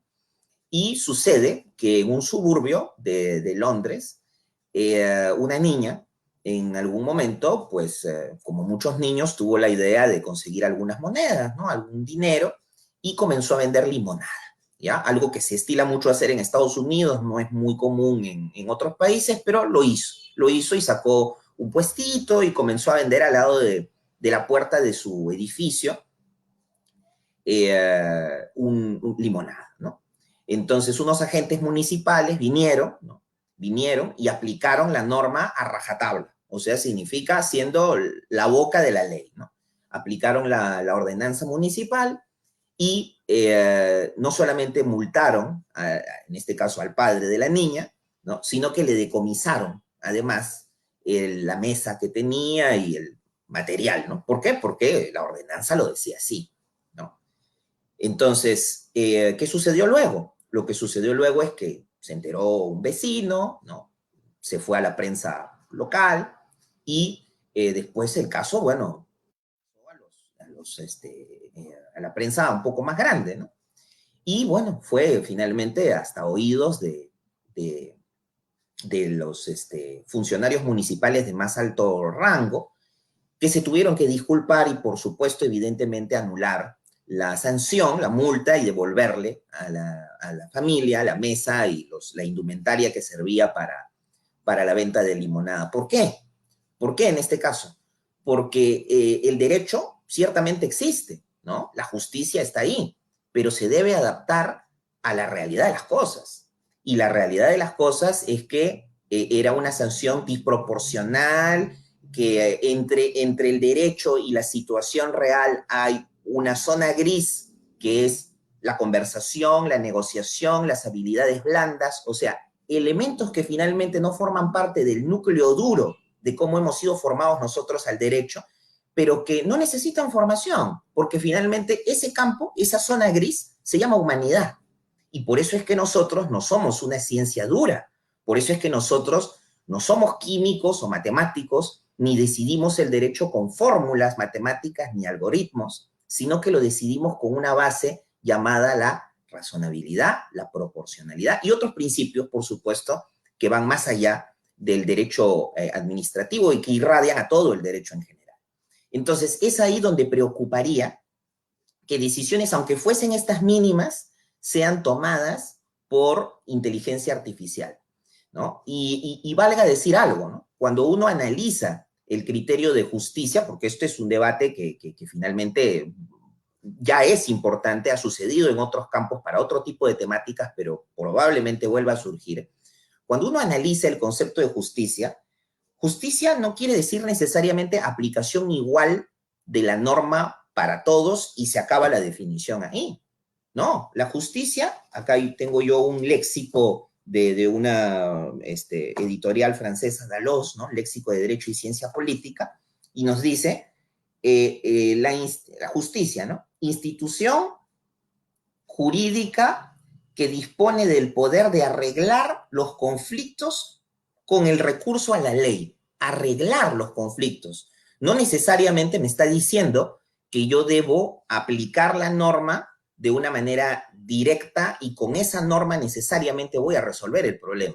El objetivo aquí estamos viendo es arreglar los conflictos. O sea, la justicia tiene que ser creadora de paz y en ese aspecto de creación de paz hay una valoración necesariamente humana que necesita múltiples parámetros que una máquina, por más algoritmo que se tenga, no la puede emplear, ¿no? Y complementariamente a ello, ¿no? En un diccionario aquí de Derecho también y Ciencia Política de Bobbio y de Nicola Matteucci, en su edición octava, nos dice, dentro de la definición de justicia hay bastantes cosas, pero retengo una frase aquí: si lo justo tiene el mismo significado que lo igual, entonces, si una determinada norma es igualitaria, sin duda también sería justa, pero ello no toma en cuenta la primacía de la realidad. ¿Nos damos cuenta? Entonces, ¿qué quiero decir aquí? Lo que quiero decir es que ciertamente que estos campos relativos a las nuevas tecnologías y a la inteligencia artificial van a abrir bastantes soluciones a diferentes campos problemáticos que nos causa hoy el derecho, empezando por el aspecto ecológico. Todos nosotros aquí, profesores de derecho, juristas, tenemos una biblioteca que en papel pesa bastantes kilos, ¿eh? Por no decir toneladas, ¿no? Eso en los juzgados, los que conocemos un poquito el ámbito ya también práctico, sabemos que en los juzgados el papel pues son paredes, ¿no? De papeles, ¿saben? En el caso peruano, por nuestro lamentable sistema jurídico, va desde el piso hasta el techo, ¿no? Entonces, claro, todo ello ahora se puede resumir simplemente en una USB, ¿no? O en un disco duro que no va a ocupar tanto espacio, ¿no? Va a resolver problemas de tiempos, de espacio, problemas también de ecología, ¿no? Y por supuesto también, como lo decía inicialmente, problemas a nivel de la lucha contra la corrupción, que es una de las herramientas para poderlo hacer. Pero luego ya, cuando nos adentramos en las formas de cómo esto va a hacerse, vamos a ver que se va a colisionar con algunos derechos, algunas garantías procesales ciertamente, pero también algunos derechos fundamentales. Y si avanzamos aún más allá, haciendo prospectiva, ¿no? Porque esto está avanzando muy rápido. Ya estamos a mitad prácticamente, bueno, no a mitad precisamente, pero estamos ya casi en el medio del siglo XXI. Y ya estamos en muchas ocasiones pensando en cómo va a ser el final del siglo XXI y preparando, para los que tienen ya una visión más amplia, el siglo XXII, o sea, un siglo donde nosotros, bueno, no vamos a tener una participación activa, pero hacia donde vamos a ir y hacia donde nuestra sociedad inexorablemente se va a desarrollar, ¿no? Así como en el siglo pasado, en el siglo XX, un Kelsen en los años 20 imaginaba la jerarquía de normas que finalmente, para que sea válida de ahí hasta muchos años, es ahora donde se están pensando ya este tipo de parámetros, de modos de funcionamiento que van a regir finalmente la práctica del derecho hacia el futuro, ¿no? Entonces, a pesar de que parezca mucho ciencia ficción el día de hoy, creo que es importante plasmar ya e ir poniendo los hitos en relación a lo que deberían ser los límites dentro de esta evolución del derecho, ¿no? Muchísimas gracias. Con ello culmino esta parte de la presentación. Muchísimas gracias, estimado doctor Carlos Palacios. Importante todas las preguntas que nos están haciendo llegar a través de las ponencias de cada uno de los ponentes invitados. Preguntas como: ¿sería pertinente tener una materia para trabajar la tecnología en el derecho y modernizar así la aplicación del mismo?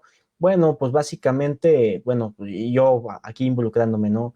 La informática jurídica es algo que hoy por hoy se ha denominado como legal tech, un término, como dirían muchos en términos del gobierno actual mexicano, fifí, en el que la mayoría de las personas pues piensan que es algo totalmente deslindado a la informática jurídica, y no. Y son muchas cosas que hay que tomar en cuenta para saber que existen, que hay muchos artículos de investigación, muchos trabajos académicos, y que muchos de esos trabajos son desarrollados por ponentes como los que hoy nos acompañan en este conversatorio. Bueno, vamos a pasar a las conclusiones breves. En este caso, empezamos con la doctora Alma y le cedo el uso de la palabra. Adelante. Muchas gracias, querido Rodolfo. Pues mira, yo concluiría 5 o 6 aspectos, cuando mucho. Pues la tecnología no solo ha modificado la práctica de los abogados, sino a toda la humanidad en general, todas las actividades humanas. Y toda la inteligencia artificial, por su parte, pues ha acelerado esta evolución de forma sorprendente. Aspectos cotidianos de la vida pública, privada, personal, profesional y por ende la profesión legal, pues obviamente toda actividad humana trae aparejado o genera consecuencias legales en la mayoría de las ocasiones. Entonces, actualmente la habilidad de saberlo todo, como se pretendía en la práctica tradicional de los abogados, pues ya se ha visto rebasada, ¿no? El futuro nos ha alcanzado, ahora somos especialistas, no debemos alarmarnos, ahora tenemos que analizar, contemplar los avances tecnológicos también para apropiarnos de ellos y sacar provecho, tanto en nuestra práctica legal como en las diversas actividades que realizamos, ¿no? Sobre todo como requieren la interacción del humano con lo digital. Actualmente, pues, hay aspectos como el juicio administrativo, los divorcios electrónicos que se han implementado en el Estado de México u otras entidades, pues nos muestran que es necesario el abogado que además de poseer elementos, formación jurídica, también tenga conocimientos técnicos en el uso de las herramientas tecnológicas digitales electrónicas. El aspecto multidisciplinario del derecho cada vez es más evidente y nos enfrenta a situaciones que requieren una actuación seria, profesional y comprometida con nuestra práctica legal. ¿Ante qué? Pues ante esta realidad compleja, ¿no? Sobre todo nuestra capacidad para poder entender cómo hay que trasladar los conocimientos jurídicos al entorno digital. Si algo hemos aprendido de esta pandemia, de este COVID, es que nada es permanente, y menos aún en materia tecnológica. Por ello, la transformación hacia un abogado digital radica esencialmente en el compromiso adquirido con la disciplina. ¿En aras de qué? Pues de aprender y entender su función dentro del contexto actual. La digitalización y la enseñanza, tanto de la justicia en México, cada vez es más evidente, ¿no? Cada vez se cuentan con expedientes electrónicos, la posibilidad de promover vía electrónica, pues nos permite precisamente acceder a mecanismos de justicia de manera ágil. La formación que estamos dando a nuestros juristas en las aulas virtuales, ¿no? Entonces, la inteligencia artificial y todas estas herramientas, pues aparte de que nos dan algoritmos, pues te permiten también escoger o planear valoraciones previas a iniciar un juicio, también te permite en un momento realizar tu planteamiento de cómo vas a impartir el proceso de enseñanza-aprendizaje. Pues mira, finalmente los invito a dar seguimiento a la propuesta que hizo la Unión Europea el pasado miércoles 21 de abril. ¿Para qué? Para regular la inteligencia artificial a efecto de eliminar o reducir los riesgos elevados con la seguridad y los derechos fundamentales. ¿A través de qué? Le está proponiendo crear una nueva legislación, un marco regulatorio para la aplicación de la inteligencia artificial que busca restringir el uso del reconocimiento facial con fines policiales en espacios públicos y sobre todo prohibir algunos tipos de inteligencia artificial considerados de alto riesgo. Estas últimas comprenden sistemas de inteligencia artificial utilizados en ámbitos sensibles, como cuáles: infraestructura, críticas, educación, empleo, seguridad, servicios esenciales, ¿sí? Sobre todo en los que se busca que los proveedores de dichos sistemas expliquen y transparenten cómo funcionan. ¿Para qué? Para que puedan identificar el cumplimiento o no de las normas. Para lo cual, pues, la Unión Europea podría enviar equipos especializados a las empresas para examinar el funcionamiento de dichos sistemas. Entonces, este proyecto establece 4 niveles de riesgo de inteligencia artificial. Cada uno de ellos se encuentra sujeto a diversas supervisiones y estándares de uso que buscan precisamente la defensa de estos derechos fundamentales que pudieran ser violentados. Esta situación es trascendente porque se supone que es la primera propuesta a nivel global tendente a regular la multiplicidad de inteligencia artificial. No obstante, es preciso saber que este paso es tan solo el inicio de un largo proceso que puede durar años, debido a que antes de que se convirtiera en ley, debe ser aprobada por el Consejo Europeo, que representa, usted lo sabe, a más de 27 gobiernos nacionales en el famoso bloque, y también va a depender de lo que realice el Parlamento Europeo. Pues sin duda, esta situación que ocurrió en abril es un hecho que marcará un gran antecedente que revolucionará el marco legal del mundo. Pues muchas gracias por su atención. Gracias, Rodolfo.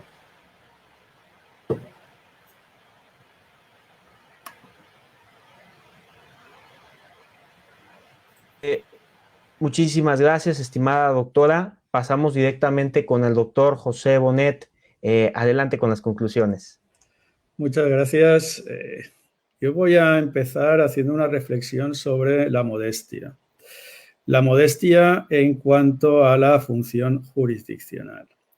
nosotros la ejercemos, la función jurisdiccional la ejercemos los humanos. Los humanos estamos bastante lejos de ser perfectos, afortunadamente, entre otras cosas, porque si fuéramos perfectos seríamos perfectamente aburridos y tampoco sería muy agradable el asunto, ¿no? Lo bien cierto es que somos imperfectos y la justicia, por lo tanto, es imperfecta, es lo que tenemos. Podemos alcanzar unos estándares razonables de certeza y luego pues unas exigencias mínimas de garantías de los derechos y de los principios, ¿no? Que rigen los procedimientos. Pero hasta ahí, ¿no? Si nosotros empezamos a solicitar perfecciones, pues es bastante posible que nos encontremos con un concepto que yo cuando estudiaba matemáticas se me hacía un poco complicado, que era el más infinito, ¿no? Y algo imposible y, en mi opinión, absurdo, ¿no? No hemos de buscar la perfección. El problema que yo observo en todo esto de la inteligencia artificial es que se acepta como algo normal y algo común en la justicia de los humanos el que seamos imperfectos, pero no obstante se exige una cierta perfección a la inteligencia artificial. Y lo siento, la inteligencia artificial no va a ser en ningún caso perfecta, entre otras cosas porque está hecha por los humanos. Aunque la inteligencia artificial y los algoritmos tienen una virtud, y es que pueden ir perfeccionándose con el tiempo, y cuanto más tiempo pase, si nosotros estamos atentos a sus sesgos y a sus problemas, pueden ser subsanados, y a medida que van subsanándose, puede perfeccionándose. Pero así todo, jamás va a ser perfecto, va a tener sus problemas, igual que los que tiene la justicia de los humanos, ¿no? En el algoritmo se pueden incluir conceptos como la proporcionalidad perfectamente o incluso pues, atemperar el rigor de algunas normas que, en cualquier caso, una norma de derecho administrativo que cuente pues, lo que el colega Carlos ha relatado, pues posiblemente el problema sea de la norma. Obviamente puede ser atemperado por la persona humana, pero es que la norma es así, ¿no? Sobre el tema de las normas y su nivel de exigencia tendríamos mucho que hablar. Yo, de hecho, he escrito sobre esto y, en mi opinión, las normas administrativas, en fin, no quiero ahora entrar en este tipo de cuestiones porque serían un poco más largas de explicar, pero básicamente son imposibles de cumplir en general y tienen unas sanciones que no se aplican. Ahora, el día que se quieran aplicar respecto de quien no piensa como tú o a quien quieras controlar, en ese caso tendremos un instrumento de esclavitud, ¿no? De sometimiento. No se aplican las normas, pero a ti sí. A ti sí. Y esto es lo que ocurre, en mi opinión, con el derecho administrativo. Y esto es un problema de las normas, en realidad, y obviamente de su aplicación, ¿no? Incorrecta, en mi opinión, ¿no? Pero ya digo, es un problema de las normas. Y obviamente, pues la inteligencia artificial pues, tiene más posibilidades de actuar fríamente, ¿no? Pero yo observo muchas decisiones, y sobre todo en el ámbito administrativo, que así es como se suelen aplicar. Sanciones de tráfico de 1.000 a 5.000 euros. 5.000, siempre, sistemáticamente. Me da igual la situación, me da igual lo que haya ocurrido. 5.000. Y la proporcionalidad no existe. Es que en el derecho administrativo básicamente no existe. Y luego las sentencias judiciales en muchísimas ocasiones anulan los actos administrativos precisamente por este tipo de actuaciones, ¿no? El problema, insisto, son de las normas. Y el algoritmo, es cierto que ahora estamos en la edad de piedra de los algoritmos, pero tiempo al tiempo, porque pueden perfeccionarse. Y en cualquier caso, no hemos de pensar que van a ser perfectos. Los algoritmos van a ser siempre imperfectos, pero ¿y qué imperfectos somos los humanos? Lo que se trata es de comparar la justicia hecha por humanos con una eventual justicia hecha por máquinas, que no ha de ser absolutamente para cualquiera de las cuestiones, pero sí sobre un buen número de cuestiones o tendríamos que analizar cuáles. El tema sería comparar las dos justicias, cuáles son los pros y los contras. Ya estamos en el eterno problema de siempre.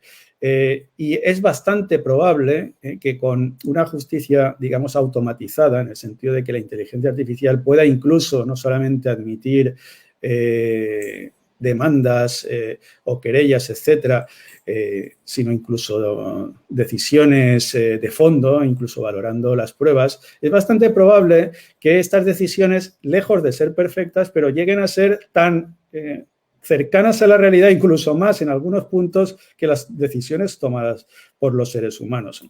Ciertamente esto ha de ir acompañado de un avance tecnológico y este avance tecnológico, sobre todo, ha de estar precedido por una importante atención y por una regulación que vaya controlando todos estos avances, porque lo que no es de recibo es que dejemos en manos de los científicos y de algunos gobiernos con ciertos intereses, no vamos a entrar en ellos, pero no precisamente humanitarios. No podemos dejar y abandonar el desarrollo de las tecnologías a lo que ocurra a los intereses económicos, empresariales o de otro tipo, sino que ha de estar precedido por la legislación que controle sobre todo la protección de los derechos humanos y de las garantías absolutamente. Y además hemos de avanzarnos al avance tecnológico, que ocurra un poco algo distinto a lo que es habitual, y es que la legislación suele ir por detrás de la realidad. Aquí tenemos que hacer el esfuerzo de que la legislación vaya por delante del desarrollo tecnológico, porque la cuestión es tan importante y tiene tanta trascendencia que hemos de intentar estar previendo los problemas y controlándolos y evitándolos. Y precisamente hay que alabar el esfuerzo de la Unión Europea, que este miércoles pasado, también como ha comentado la doctora Alma, ha iniciado una regulación importante en este sentido, pero es algo que ya viene estudiándose desde hace unos cuantos años, como mínimo 5 o 6 años antes, ¿no? Y bien, hay que hacer un esfuerzo, hay que estar reflexionando sobre estas cuestiones y hay que estar regulándolo con carácter previo, porque de lo contrario nos podríamos encontrar con grandes sorpresas, como nos encontramos ya en algunos casos por los experimentos que se están haciendo. Y no olvidemos que en China ya hay algunos jueces que están dictando sentencias, algunos jueces robots que están dictando sentencias, o ya se están utilizando algunas herramientas que son muy útiles en algunos casos, por ejemplo, para conocer transacciones para blanqueo de dinero, por ejemplo, que pueden ser muy interesantes, pero hay otras en las que se están tomando decisiones como adoptar medidas cautelares y privaciones de libertad con base en una serie de parámetros de inteligencia artificial que además han sido elaborados por una empresa privada y cuyo algoritmo se desconoce, que es bastante indiscutible que eso debiera tener alguna relevancia más allá de un simple asesoramiento al juez, y todavía sí con muchas dudas, porque en mi opinión el algoritmo debe de conocerse, debe poderse discutir en cuanto que la decisión ha de estar motivada, y la motivación no es lo ha dicho el algoritmo, la motivación es por qué el algoritmo ha dicho esto. Por lo tanto, hay que describir el algoritmo, y es algo que las empresas privadas de momento no parece que estén dispuestas a hacerlo, ¿no? Como algo parecido a la fórmula de la Coca-Cola, que no parece que se sepa en conjunto, ¿no? Pues aquí parece que sea lo mismo. Pues lamentablemente aquí estamos hablando no solamente de un refresco, estamos hablando de derechos fundamentales y del derecho tan importante como es el de la libertad, ¿no? Por lo tanto, hemos de estar controlándolo muy bien, ¿no? Y yo creo que esto es lo más relevante, así grosso modo, sin perjuicio de que hay muchísimas cuestiones de detalle que se podían haber comentado, pero obviamente en este contexto no es posible. Y nada más. Muchísimas gracias, estimado doctor. Vamos a pasar directamente con el doctor Carlos González Palacios. Importante recordar esto que está pronunciando por parte de toda la Unión Europea en torno al Reglamento General de Datos Personales, en torno a esto que sin duda marca un antes y un después en el tema de cómo debe de ser reconocido el rol primordial de la privacidad. Es importantísimo, creo, y no nada más lo creo, lo estamos viendo, que si esto se vulnera, bueno, pues ¿quién va a poder proteger esta que es la máxima dentro del bagaje de los derechos fundamentales, que es la dignidad humana? Bueno, vamos con el doctor Carlos. Sí, no, muchas gracias por la conferencia. En realidad, bastante interesante a nivel de los diferentes posicionamientos y de las diferentes posturas. Yo, de manera muy breve, creo que ya cumplimos nosotros con un cometido si reflexionamos sobre la materia. ¿no? Evidentemente aquí no se trata de oponernos a la tecnología, a la evolución de las cosas, ni tampoco pues dar pase de manera descontrolada, ¿no? a estas evoluciones.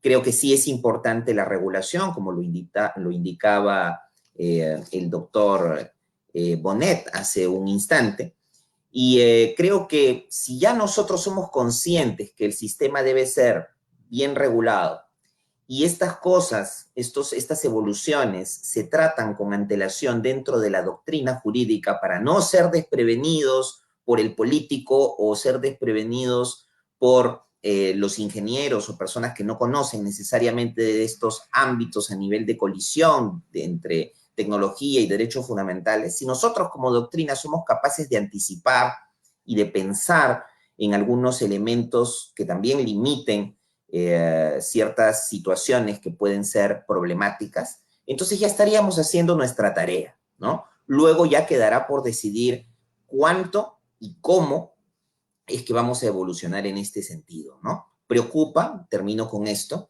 preocupa el hecho de que esos algoritmos, ¿no? que finalmente van a ser el foco, el núcleo del debate cuando llegue a ocurrir estos avances tecnológicos de la para el derecho, preocupa que estos algoritmos no sean controlados o creados por el Estado, ¿no? sino por privados que finalmente van a tener entre sus manos esta información que va a tener un valor económico, dicho sea de paso, ¿no? Y que, bueno, quién sabe hasta qué punto se puedan resguardar de una manera adecuada para no ceder en algo que sería finalmente peligroso para la estabilidad del derecho, ¿no? Donde alguien de repente podría anticiparse en cómo se va a decidir y en función de eso entonces actuar, prever, incluso hasta poder ya anticipar con certeza, ¿no? Como lo hacen en otros ámbitos de la informática, las decisiones que se puedan tomar, ¿no? Entonces, es ahí donde necesariamente debe concurrir una regulación y un límite a lo que parece en primera instancia ser algo positivo, ser algo benéfico para nuestra sociedad, pero que necesariamente cuando nos confrontamos a las nuevas tecnologías tiene límites.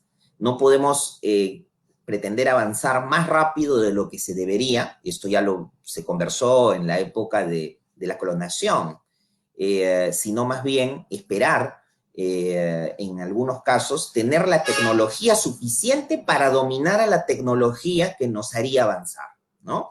Es como la inteligencia y la contrainteligencia, ¿no? Entonces, yo simplemente me voy a circunscribir a ello. Creo que nosotros como abogados, como juristas, cumplimos nuestro rol al reflexionar sobre estos temas y saber que siempre debemos mantener estos avances circunscritos al respeto de los derechos fundamentales a través de la regulación, ¿no? Muchísimas gracias por la oportunidad, Rodolfo. Muchísimas gracias, estimado doctor. Y bueno, pues ahora todos en pantalla vamos a llevar a cabo pues la pequeña respuesta que pueda haber ante tantas preguntas. Más de 100 personas conectadas en el transcurso de estas casi ya 2 horas. Estamos hablando de un ejercicio que se prolongó, pero bueno, pues así son los conversatorios y más cuando no hay aparatos burocráticos que nos limiten el tiempo, ¿no? Esa es la gran diferencia entre Coffee Law y cualquier universidad. Bueno, vamos a ver algunas preguntas. ¿Están de acuerdo? Vamos a, por el tiempo, pues, y por el respeto a quienes estuvieron con nosotros todo el tiempo, proyectar algunos comentarios, algunas preguntas. Por ejemplo, pues está este comentario de parte de Benito Muñoz que dice: creo que la inteligencia artificial solo ayudaría como complemento a la aplicación de la justicia, pero jamás sustituirá al abogado de carne y hueso. Pues sí, ya que la inteligencia artificial no tiene un pensamiento lógico ni crítico. Bueno, eso último, hay aspectos técnicos que pueden decirte que en un futuro quién sabe. O ya ahorita, en fin. Buen comentario, muchísimas gracias, Benito, por tu participación. Isabela, el derecho como ciencia social no es apta para ser aplicada a través de la inteligencia artificial, ya que no cuenta con ese razonamiento inmediato respecto a los actos o situaciones.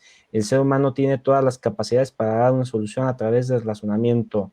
Bueno, es otro comentario, pero a ver, de Itzel Vergara dice esta pregunta: ¿sería posible implementar una materia para trabajar estas tecnologías y así poder tener una aplicación y estudio del derecho más moderna? Bueno, está esta pregunta sobre la mesa.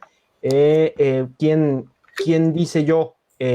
Doctor Bonet, ¿qué puede contestar a esta pregunta del estudiante Itzel Vergara? Tenía más ganas de preguntar a las indicaciones que se habían hecho antes, pero sí, ya existe una materia en relación con el derecho informático y con todas las implicaciones que pueda tener. Yo mismo organicé unas jornadas en Gandía, un poquito antes de la pandemia, sobre inteligencia artificial y derecho en todos los ámbitos. Y obviamente todavía no existe formalmente en las universidades, pero no habrá que esperar demasiado tiempo para que exista o bien una materia específica o una disciplina o bien una buena parte del final del programa o del principio del programa de cada una de las disciplinas para atender a todos los retos que puede plantear este tipo de cuestiones. Sin lugar a dudas, yo en mi manual tengo ya preparados la segunda edición con los contenidos sobre la prueba digital y posiblemente no tardaré mucho para complementarlo también con cuestiones de inteligencia artificial y con todas las implicaciones que pueda tener. De modo que, claro que sí, por supuestísimo que esto va a sustituir. Y en relación con alguna de las cuestiones, ya aprovecho, ya que tengo la palabra, me voy a tomar el tiempo. Desde que el hombre levanta el primer hueso para golpear una piedra, desde ese momento en el que utiliza o empieza a utilizar la tecnología, siempre ha habido implicaciones en materia de trabajo. Cualquier herramienta, cualquier instrumento ha implicado sustitución y creación de nuevos empleos y desaparición de otros. Y obviamente con la inteligencia artificial no va a pasar menos. Más bien todo lo contrario. Yo no digo que se vayan a sustituir a todos los abogados ni a todos los jueces, pero alguno de los abogados que trabajan y que no aportan grandes elementos de creatividad, estos tendrían que ir pensando en dedicarse a otro tipo de cuestiones relacionadas con esto y que seguramente serán tan necesarias o imprescindibles, pero es posible que no sean tan necesarios. Ya hay despachos donde hay abogados que redactan sentencias y además lo hacen bastante mejor que un abogado normal,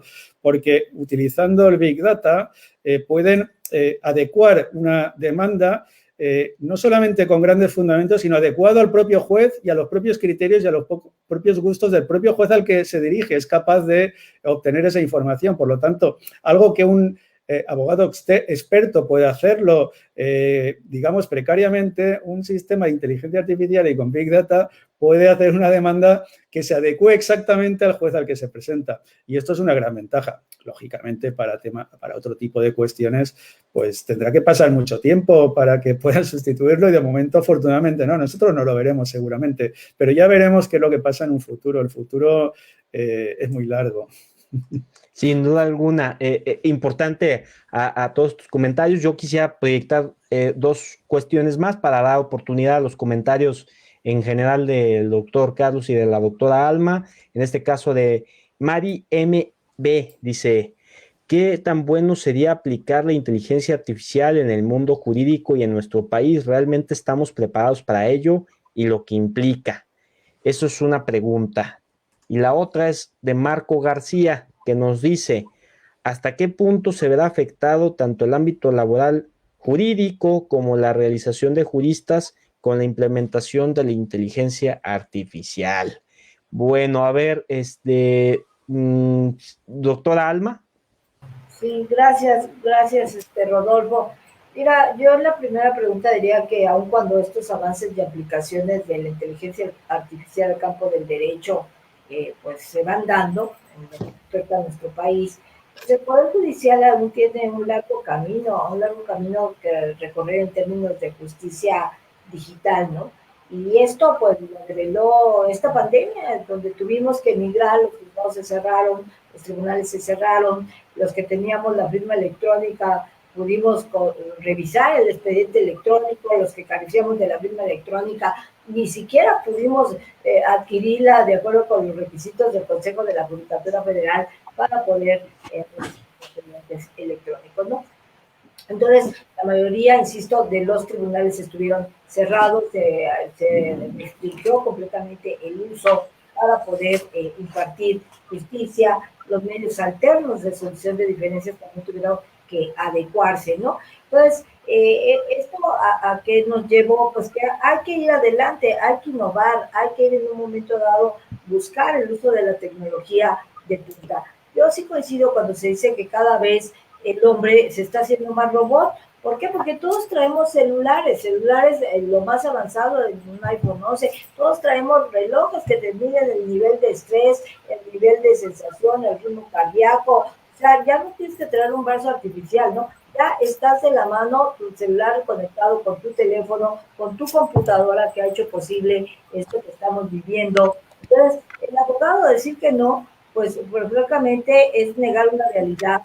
Al contrario, tenemos que preparar a los muchachos con una visión de futuro, con una realidad que es lo que estamos viviendo. El abogado ya va a ser eminentemente digital, entonces los humanos y las máquinas pues hemos de colaborar para alcanzar mejores resultados.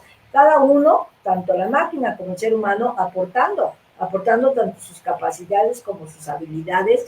Tenemos que adecuarnos. Entonces, un día el robot sustituirá al hombre, jamás, pero sí vamos a hacer un binomio como ahorita, entre la computadora, los celulares, los relojes, todo eso es inteligencia artificial y aplicada, ¿no? Entonces, pues obviamente las máquinas no van a ser no tendrán la posibilidad de fallar como el hombre, ¿no? El hombre, las máquinas serán más analíticas, más racionales, digamos, siempre y cuando esté cargada precisamente con la inteligencia. Entonces, los abogados digitales aportaremos la experiencia, el raciocinio, la intuición, la empatía, los criterios tanto éticos y la creatividad humana, pero también tenemos que aprender, y ya lo estamos haciendo, a convivir con esta inteligencia artificial.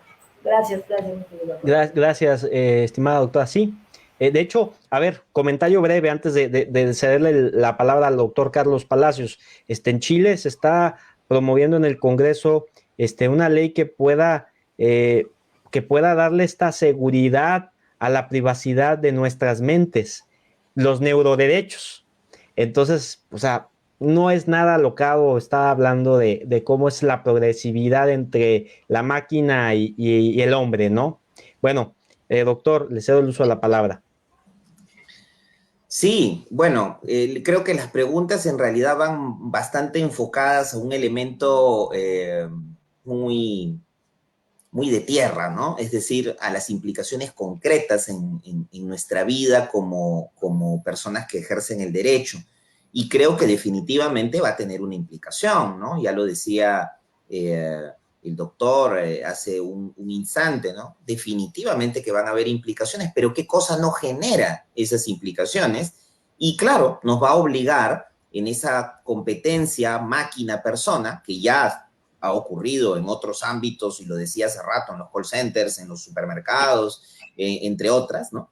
Nos va a obligar a que tengamos también un espíritu más creador, ¿no? Porque finalmente es cierto que estudiar 5 años, dependiendo de los países, ¿no? 4 años, 5 años, 6 años para ser abogados y terminar simplemente reproduciendo o transcribiendo, haciendo copy-paste de elementos de jurisprudencia y poniéndolos en un formato, no es pues el verdadero rol que debería tener un abogado, ¿no? Ese es un aspecto positivo, por ejemplo, de la inteligencia artificial, que nos va a permitir, en este caso, si no competir con máquinas, al menos ser más que una automatización de los procesos, ¿no? Una herramienta de la automatización de los procesos, sino más bien ser instrumentos de creación, focos de generación de ideas, ¿no? Ahí es donde viene el rol social para la sociedad útil de un abogado, ¿no? Influir en la generación de nuevas ideas a través de sus alegatos y a través, por ende, también de la jurisprudencia, ¿no?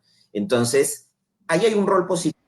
Sí creo y estoy de acuerdo con el hecho de que de que van a haber implicaciones, pero no necesariamente quienes tienen esa vocación creadora son los que se van a ver afectados.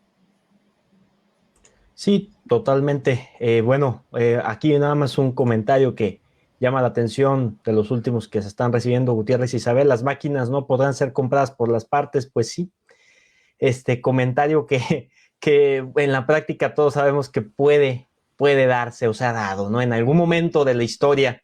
Pero bueno, llama la atención ese comentario. Agradecemos la participación de todas y todos en este ejercicio del diálogo académico que, insisto, ante los puntos de vista siempre hace que las opiniones y, mejor aún, los argumentos a través del análisis fluyan y crezcan. Les agradecemos a todos, están todos manifestando la felicidad de poder haber sido parte de esto, obviamente con las invitaciones que también los propios ponentes generaron a sus amistades y también obviamente a sus estudiantes, como es el caso también de la doctora Alma, del doctor Carlos y del doctor Bonet, y propiamente de quienes siguen cada una de las emisiones de esta comunidad que ha forjado la sociedad civil Coffee Law.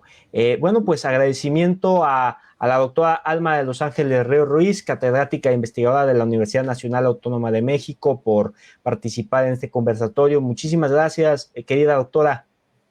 Gracias a ti, querido Rodolfo, muchas gracias, y a mis colegas, gracias, Carlos. Gracias. Agradecerle mucho al doctor José Bonet Navarro, catedrático de Derecho Procesal en la Universidad de Valencia, España. Sabemos que allá es mucho más tarde y le agradecemos mucho el tiempo y la dedicación y el entusiasmo que siempre nos brinda. Muchas gracias, un gusto como siempre, un placer volver a compartir con la doctora Alma, conocer al doctor Carlos. Espero que nos volvamos a encontrar en muchas ocasiones y podamos compartir opiniones discrepantes o no discrepantes, pero lo importante es que los comportamos y que todos nos enriquezcamos con todo esto.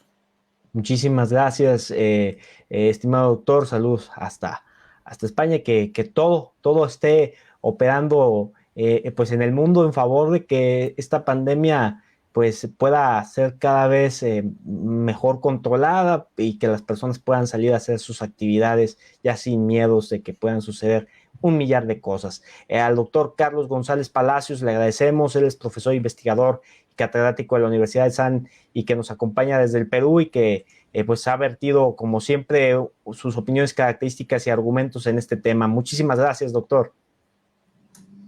Muchas gracias a ti, a la Sociedad Coffee Law también. Encantado de poder compartir nuevamente contigo y con la doctora Alma, y un gusto igualmente de poder conocer al doctor José.